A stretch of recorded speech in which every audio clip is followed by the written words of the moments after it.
Sexta-feira, 18ª semana do Tempo Comum. Eu sou o Padre Pedro Paulo e começamos mais um programa, a Bíblia do Mundo de hoje. Às sextas-feiras é mistério em nosso programa avançarmos no tempo para projetar a pregação, a homilia, a meditação do domingo posterior, isto é, o 19º. E assim o faremos agora, ao ouvirmos pela primeira vez o Evangelho do domingo, São Mateus, capítulo 14, 22 a 33. Depois de ter saciado a fome da multidão, Jesus obrigou os discípulos a subir para a barca e a esperá-lo na outra margem, enquanto ele despedia a multidão. Logo depois que a despediu, subiu a um monte para orar a sós. Ao cair da tarde, estava ali sozinho. O barco ia já no meio do mar, açoitado pelas ondas, pois o vento era contrário. Na quarta vigília da noite, Jesus foi ter com eles, caminhando sobre o mar. Os discípulos, vendo-o caminhar sobre o mar, assustaram-se pensando que fosse um fantasma e gritaram, cheios de medo. Mas logo Jesus lhes dirigiu a palavra dizendo, tende confiança, sou eu, não tenhas medo. Respondeu-lhes Pedro, se és tu, Senhor, manda-me ir ter contigo sobre as águas. Vem, disse Jesus. Então Pedro desceu do barco e caminhou sobre as águas, para ir ao encontro com Jesus, para ir ter com Jesus. Mas sentindo a violência do vento e começando a afundar-se, gritou, salva-me, Senhor. Jesus estendeu-lhe logo a mão e segurou-o. Depois disse, homem de pouca fé, por que duvidaste? Logo que saíram para o barco, o vento amainou. Então os que estavam no barco prostraram-se diante de Jesus e disseram-lhe, tu és verdadeiramente o Filho de Deus. Bem, temos um belo texto que segue, como os primeiros versículos indicam, a continuidade da unidade anterior do mesmo capítulo 14. Trata-se de uma multidão satisfeita, saciada. Não vou me esquivar de expressar claramente que este é o significado da frase que antes da missa atual, o diácono ou o presbítero diziam à multidão, ite missa est, a missa acabou, ide. Hoje dizemos ide em paz, ok.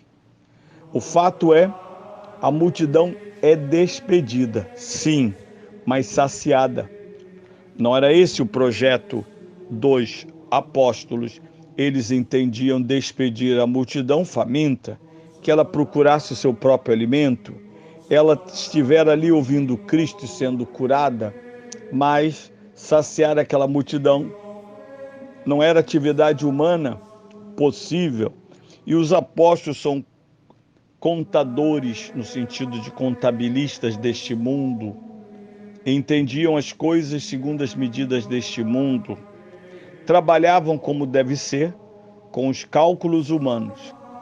Temos somente 5 pães e 2 peixes, dizem ele de modo lacônico ao Senhor que os diz, ou melhor, que os dissera antes, alimentai-os vós mesmos.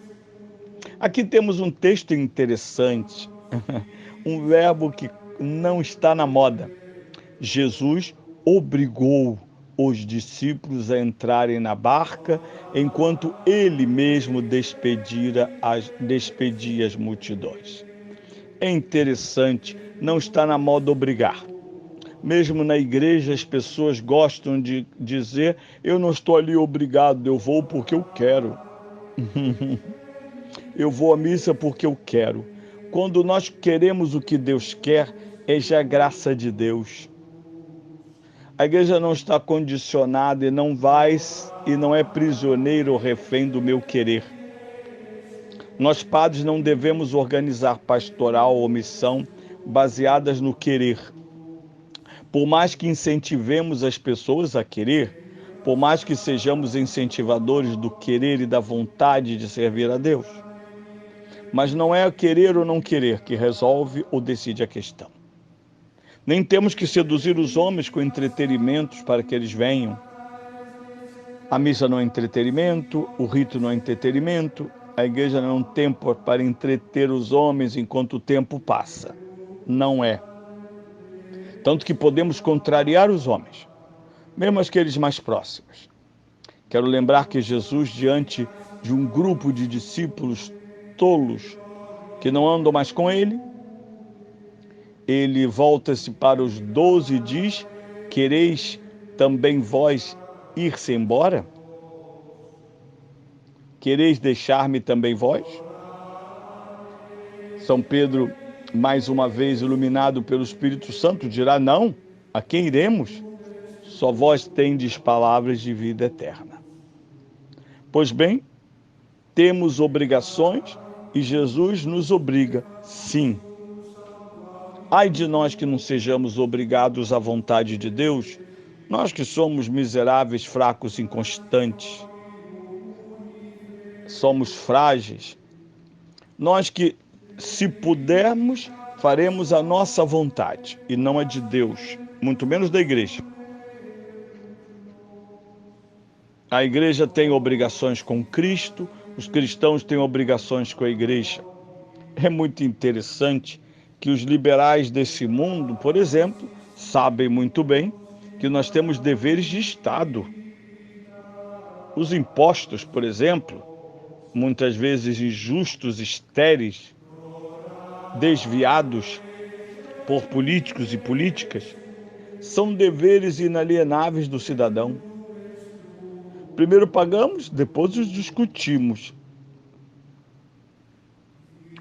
Os impostos, por exemplo, são a base institucional do Estado.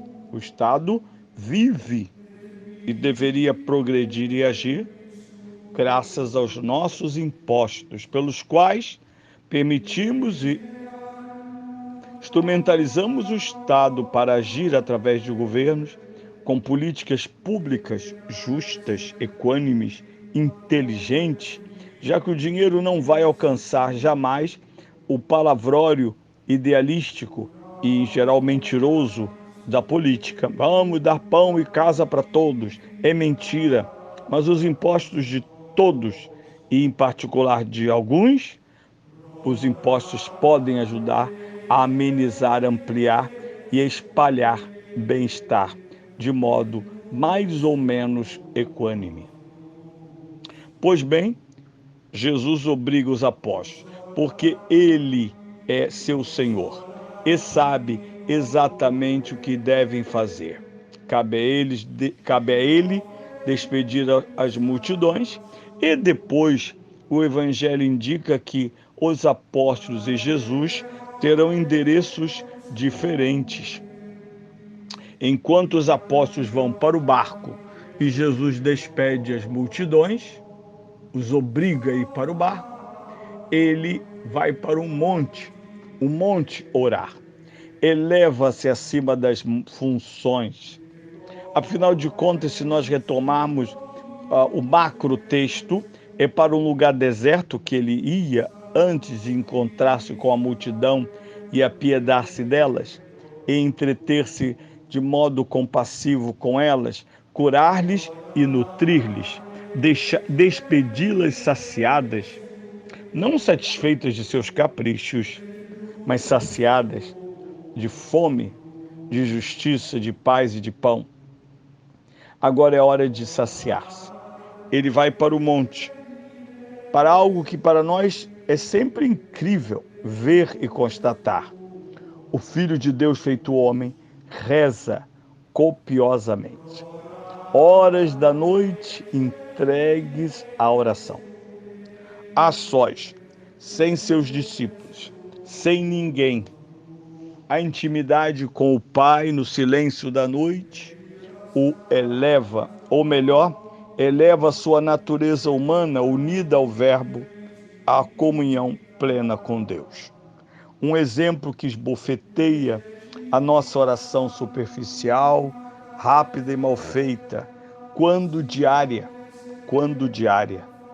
Por isso, Jesus reza porque ama o Pai e na natureza humana, numa nova experiência do Verbo única, já que a encarnação é uma experiência única na vida, na existência do Verbo feito carne, é como se saudoso da plena e absoluta comunhão com o Pai, o Verbo arrastasse para o alto a natureza humana que ele abraçara, concebido no seio da Virgem Maria.